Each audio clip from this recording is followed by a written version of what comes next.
রাজ্যের খুবই একটি গুরুত্বপূর্ণ খবর সরাসরি অন স্ক্রিন দেখতে পাচ্ছেন। বাচ্চারা বাড়িতে থাক, রাজ্যের বেসরকারি স্কুলগুলিকে গ্রীষ্মের ছুটি দেওয়ার আর্জি মমতার। এ বিষয়ে ইতিমধ্যে কি কি আপডেট দেওয়া হয়েছে সরকারের তরফে সমস্তটাই জানতে পারবেন। যারা যারা চ্যানেলে নতুন এসেছেন চ্যানেলটিকে সাবস্ক্রাইব করে রাখুন।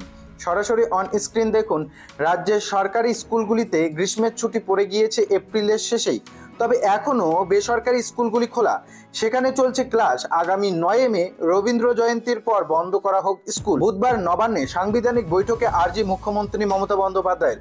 মুখ্যমন্ত্রী মমতা বন্দ্যোপাধ্যায় এই বিষয়ে কি কি আর্জি জানিয়েছেন দেখুন। উল্লেখ্য, মাঝে মধ্যে বৃষ্টি হচ্ছে ঠিকই, তা বলে তাপমাত্রা সেভাবে কমছে না। বাতাসে জলীয় বাষ্পের পরিমাণ ক্রমশ বাড়ছে, ফলে গরমের সঙ্গে আর্দ্রতাজনিত অস্থিরতা বাড়ছে। বৃহস্পতিবার থেকে তাপমাত্রা 3 থেকে 4 ডিগ্রি পর্যন্ত বাড়তে পারে। আবার শুক্রবার থেকে সোমবার পর্যন্ত তাপপ্রবাহ চলবে বলেই সতর্কতা জারি করেছে হাওয়া অফিস। বাঁকুড়া, পুরুলিয়া, বীরভূম তাপপ্রবাহের সতর্কতা জারি করা হয়েছে। শনিবার বাঁকুড়া, পুরুলিয়া, পশ্চিম মেদিনীপুর, পশ্চিম বর্ধমান, বীরভূম ও ঝাড়গ্রামে তাপপ্রবাহের পরিস্থিতি। রবিবারও একই রকম অস্বস্তিকর আবহাওয়া বজায় থাকবে, তার ফলে কচিকাচারা স্কুল যাতায়াতে বেশ কষ্ট পাচ্ছে। সে কথা মাথায় রেখে সম্ভবত বেসরকারি স্কুলগুলিকে ছুটি দেওয়ার আর্জি জানিয়েছেন মুখ্যমন্ত্রী। এর আগে ঠিক একই কারণে রাজ্যের সরকারি স্কুলগুলিতে গত 30 এপ্রিল থেকে গ্রীষ্মের ছুটি ঘোষণা করেন মমতা বন্দ্যোপাধ্যায়।